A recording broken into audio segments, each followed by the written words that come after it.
You ever notice how one comment, one memory, one little situation can set you off? I mean, just looking at the person, hearing their name, seeing a place, it can set you off pretty bad. Yeah, really, really, really bad. I have a question I want to pose to you today. An easy question, I would say, but this is time for you to do some self searching. You know how I get down. The question I'll have to pose to you, if that has happened to you before, are you triggered or are you growing? In this episode, you're going to find a difference and a balance between being triggered and the growth process. Is it necessarily a balancing act? Is it one or the other? Or is it something that is leading you to something greater? The last time we talk about changing. So if we're going to change, let's take this and walk it one piece at a time. Because sometimes the very thing that's irritating you is actually what God is using to develop you. Let's talk about it.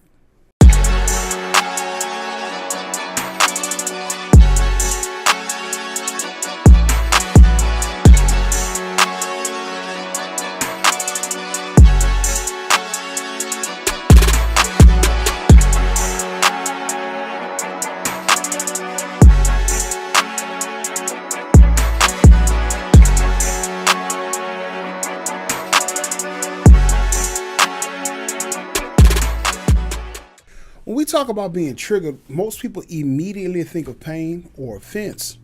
And that's real. That's a fact. That's factual.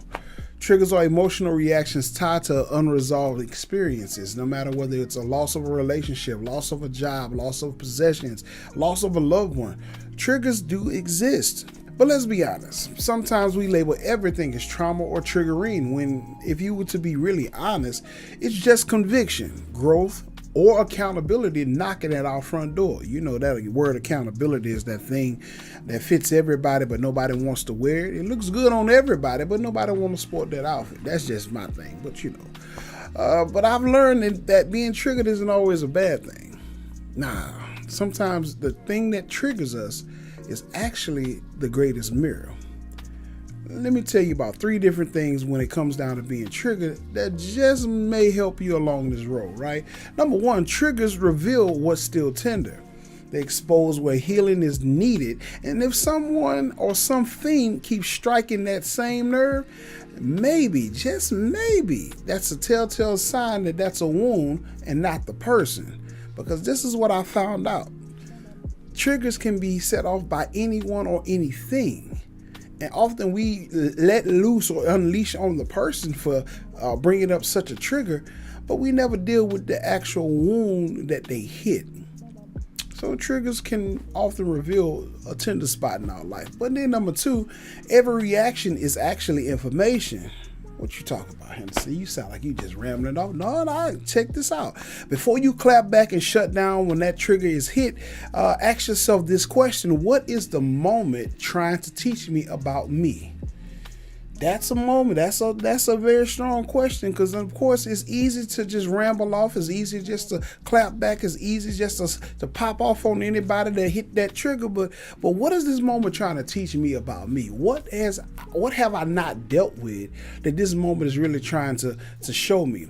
Because growth requires awareness, and awareness often comes through discomfort. You don't believe me? I know that there's a pair of shoes that was in your closet that's quite cute. You enjoyed those shoes, but guess what? Your feet grew a little bit and you no longer can fit them.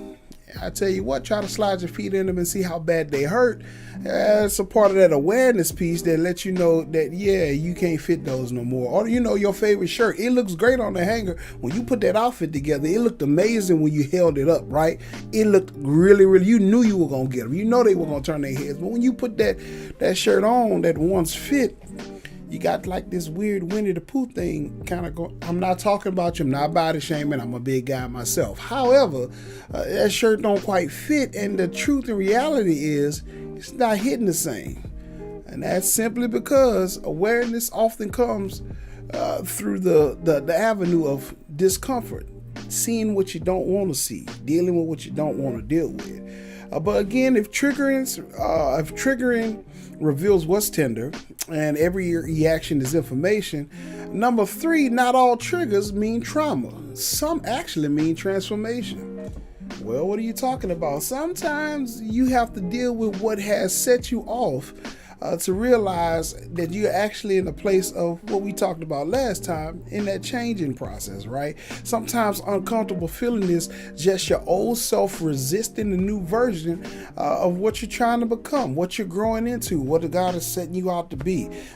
There's an argument that's consistently going on. We talked about it last time, that you are trying to become, and your old self is saying, let's stay right here because it's comfortable. But again, not all triggers, not everything that will pop you off or set you off is necessarily from a traumatic experience. Sometimes it's just a fight of old self and new self trying to take dominion and dominance. Those are kind of those situations. Things that you really need to take a good look at, because truth of the matter is not all triggers equal that trauma. Or take it like this, right? You ever realize how some people, or these people that always say, I don't like drama, always find themselves in the middle of something dramatic? Oh, no, I don't deal with that drama. I don't do that drama. But every time you look around, they right in, I'm talking in the middle of the most dramatic situations you could ever think. It is not because the world is triggering them. Don't get me wrong. It's not. It's not because the world is triggering. It's because the unhealed parts are asking for attention. The person that is consistently saying that they don't like drama and always find themselves in drama, there's pieces of them that they have not dealt with just yet, that are crying out for attention, and it literally is attractive for drama. Unresolved issues literally bring drama right into your front door, regardless of whether you want it or not. That's just what it is. So again, the question at hand is it a trigger or is it growth? You be the decider of this one, right? But if I have to talk about triggers, then the growth side has to make more sense than just the triggers themselves, because when you look at it holistically, you got to look at it like this. Growth is an uncomfortable situation, because growth is a telltale sign of what you've outgrown. You know, we talked about the shoes and the shirt. I don't see me at, the age I'm at now still in stride rights. That wouldn't even be right. It wouldn't even look right, because growth is uncomfortable. It shows uncomfortability because it exposes what I've outgrown. If I try to stick my foot in a stride right, I'm talking about pain the rest of my night. But that's just what it is. You can't heal and stay the same. Nah, you can't. You can't be two of the same. Nah, you can't be the dual-edged coin. You can't be the double-sided coin. You can't heal and stay the same. That's not called growth. That's called denial. Because a lot of us are saying that we're over it, we've done with it, we've moved on from it. But the truth of the matter is that if it's still triggering you, you have not done any of the former. It's denial that you're in. And I'm not talking about the river in Egypt. I'm talking about the part of your life that says, and the part of your life that you're convincing yourself that you're over what you're not. You refuse to deal with that, and it's a part of the growth. You cannot grow unless you confront these things. There's 3 things I can tell you about that. Y'all know I like this number 3. This number 3 be getting all right. So check this out. This is a good one for you. Number 1, growth requires confrontation. Now, I love to hear people say, I'm that non-confrontational kind of people. I don't do that confrontation thing. But I have news for you. A lot of problems are still existing in life because we don't confront those issues. And mind you, the biggest disparity in the home is, what happens in this house stays in this house. I understand the need for privacy, but there are so many unhealed traumas that are going on in those particular confounding rules that we have not grown out of the nature in which we have been encapsulated by that very rule. We don't grow. It's not with others, but it's with yourself. You got to confront you. That's one of the biggest pieces. A lot of people think that it's always running up against somebody else or your opposition. And sometimes, truth be told, your biggest opposition really is you. Oh, you didn't believe that? You tell me again. I've heard this many times. Like sometimes, the greatest person that you can really talk to is yourself. And people think you crazy when you're talking to yourself, but sometimes things need to literally be talked out in order for you to really get an understanding of them, right?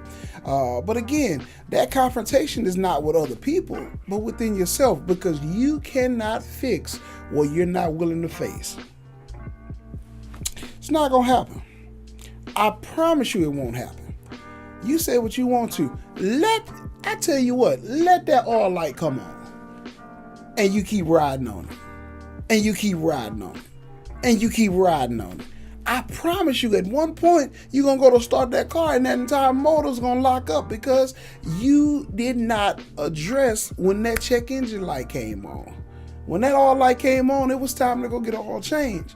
But then we often end up spending more time and over the budgetary resource of thought process, our livelihoods, even sometimes into finance, because we didn't confront an issue when it came up into our face. Because this is what I found out. When you avoid having hard conversations with yourself, you literally put yourself in cycles that will never end. And we're very prone, of course, especially in the church, but we consistently talking about generational curses and cycles and that kind of situation. But I have a break-in for both of them. You have to confront it in order for it to break. Because if we keep sweeping these things under the rug, we are literally locked in the same places that we have been for years upon years. And it's not the fact that it's attached to your bloodline, it's actually attached to your choice. You keep avoiding it, hard conversations with yourself, you're going to remain in that cycle. So number one, again, growth requires confrontation. Well, number two, growth also can coexist with grief. And a lot of people, this one kind of messes with you a little bit. It'll mess with your thought process because truth be told, when it comes down to growth and grief, they're actually synonymous with each other because there's no one who's ever written a rule that says you can't mourn the old you while celebrating the person that you're becoming. I know like the relationship was good at this moment, but now you're on to bigger and better things because you were mistreated in that last relationship.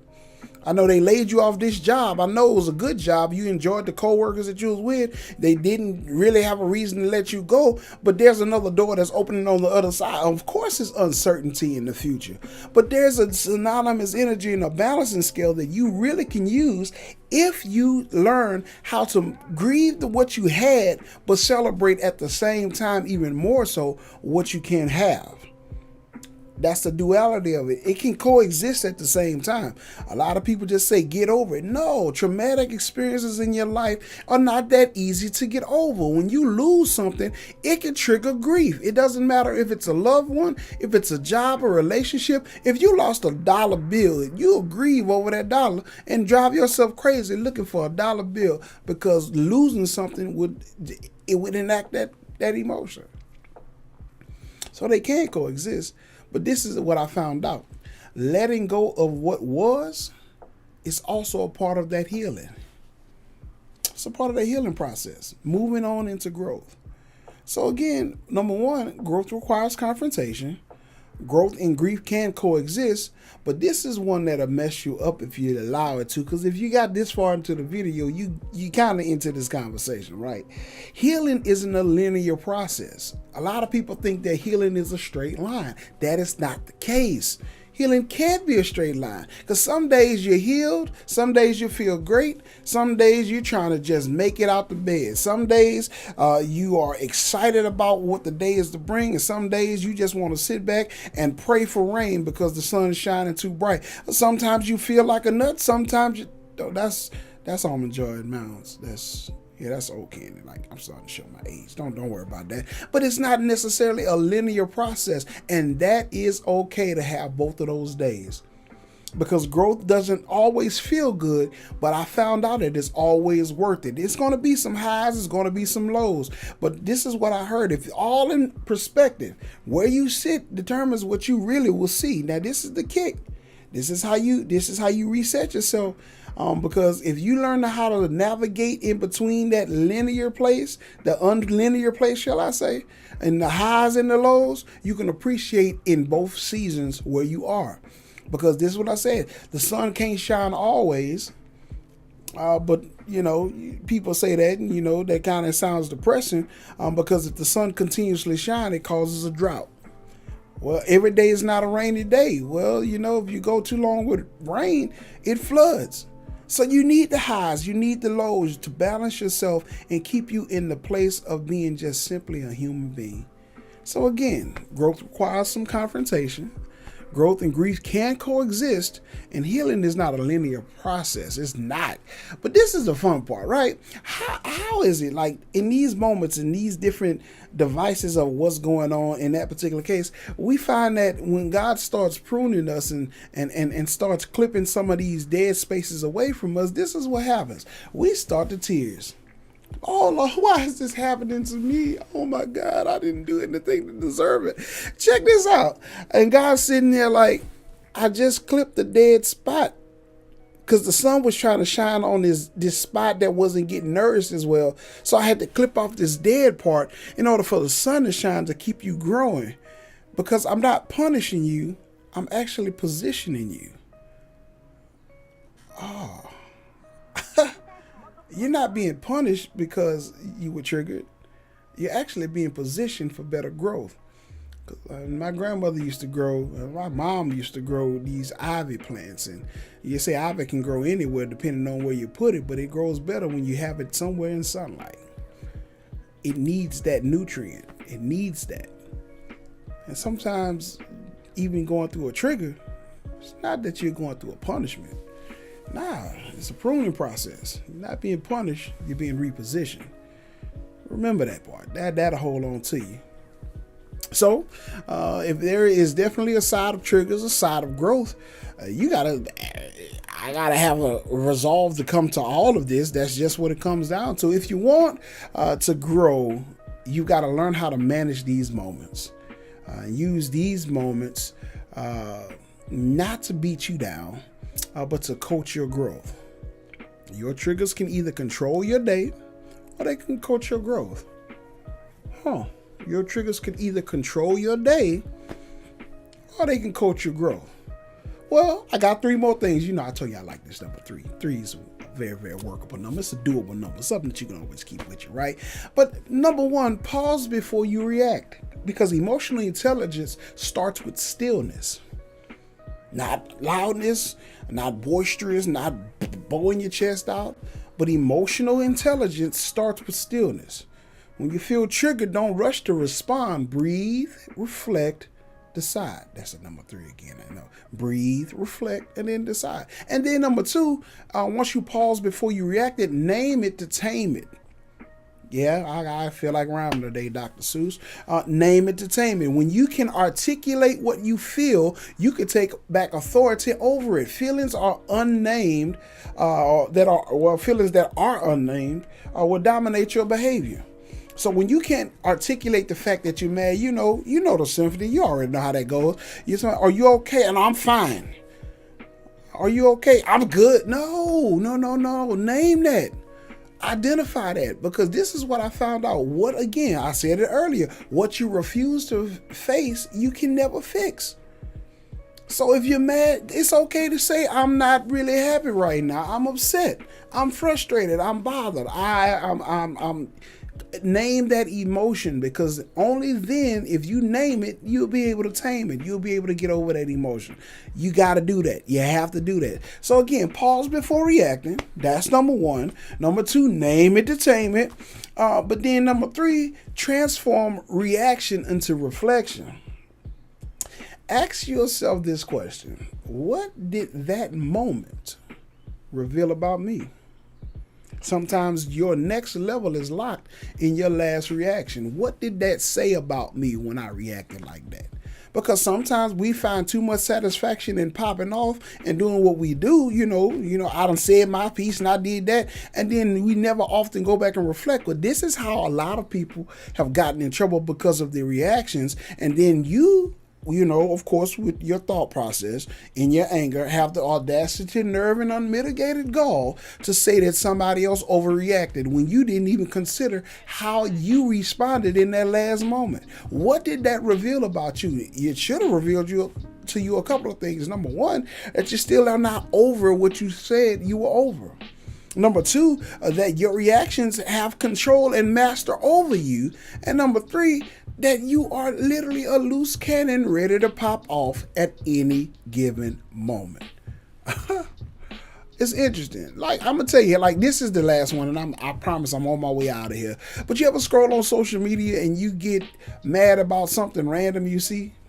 Like think about it. There's people right now in the comments section of somebody's post that they don't even know, 3 times mad about something that they have nothing to do with. You don't even know that person. You mad about a post about a baby mama, and you got a happily married family, kids are being loved, taken care of, and you really mad over a post that doesn't even apply to you. You literally have taken your feelings and put them in a situation that does nothing for you but set you off for nothing. Because there's no gratification in the end. I'm just saying what I'm saying. You did? Oh, well then that's a sign. It's not about that person that you reading the post about that you really got upset about. It's about you not being able to contain, nor maintain, nor tame your emotions. Triggers or growth. So here's the bottom line. Being triggered isn't always the enemy. It's not always the problem. Staying the same, though, that's your biggest enemy.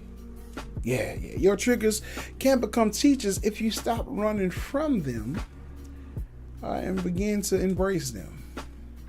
So the next time something sets you off, pause and ask, is this trauma or is this growth?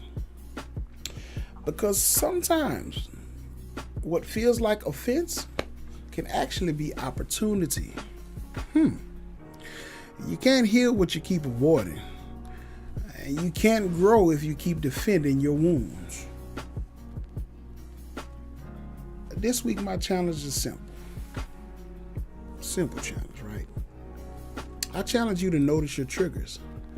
Not to shame yourself, not to beat yourself down, because you know we get into that mode too. Don't beat yourself up on it. But understand yourself, because awareness is the birthplace for transformation. Until next time, keep unpacking the real, one layer at a time.